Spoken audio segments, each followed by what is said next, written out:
මගේ නම ඉෂාන් ඉන්දුනිල්. මම ඉන්නේ මුලටියන. දැනට අවුරුදු 21ක් වෙනවා.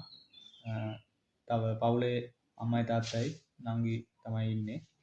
මම හොඳින් ඉඳලා එකපාරම තමයි ආබාධිත තත්ත්වයට පත් වුණේ. 2020 වර්ෂයේදී දැනට අවුරුදු 5ක් වෙනවා ආබාධිත තත්ත්වයට පත් වෙලා. ආබාධිත තත්ත්වය කිව්වොත් මගේ සුසුම්නා වෙලේ කැටියක් ඇවිල්ලා ඒ හේතුවෙන් තමයි මගේ ආබාධිත තත්ත්වය ඇති වුණේ. කියන්නේ මගේ අපේ බාල ප්‍රදේශය වැඩ කරන්නේ නැති තත්ත්වයක දැන් තියෙන්නේ. මම ආබාධිත තත්ත්වෙන් අවුරුද්දක් විතර මම ගෙදර තමයි රැඳී සිටියේ. ඊට පස්සේ සමාජ සේවා නිලධාරීණයක් කරා තමයි මේ ආයතනය මට එළඹින් ශ්‍රී ලංකා ආයතනය සම්බන්ධ වුණේ. මම ආබාධිත වෙලා මුල් කාලේ ගෙදර ඒ කියන්නේ මට තමන්ගේ වැඩ ටික මට තනියෙන් කරගන්න බැරි මට්ටමක හිටියේ. ඊට පස්සේ මේ ආයතනයට සම්බන්ධ වෙලා ෆිසියෝതെරපි වගේ දේවල් කරලා මට දැනට තමන්ගේ වැඩ ටික කරගන්න හැකියාව තියෙනවා. තමන්ගේ වැඩ ටික තනියම කරගන්න. ඒ වගේම දැන් ආයතනයේ මේ තියෙනවා ඉගෙනින් කටයුතු කරන්න කෝසස්. එවෙන් කම්පියුටර් අංශය, ඒ වගේම ඉලෙක්ට්‍රොනික් රිපෙයාර්, ටීවී, ඒ වගේම ෆෝන් රිපෙයාරින් දැන්ට ඒවා සිදු කරගෙන යනවා.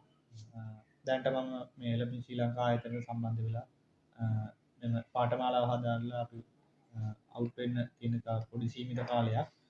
ඒකෙන් පස්සේ දැන්ට බලාපොරොත්තු වෙන්නේ ඉලෙක්ට්‍රොනික් රිපෙයාර් ෂොප් එකක් ආරම්භ කිරීම තමයි එකම බලාපොරොත්තුව දැන්ට තියෙන්නේ.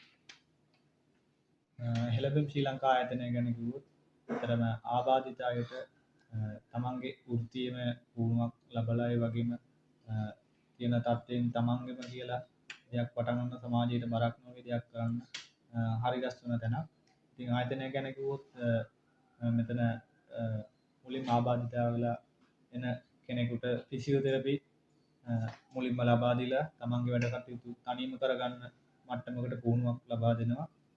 ඊට පස්සේ එළඹින් ආයතනයේ තියෙනවා පාඨමාලාවන් බොහොමයක්.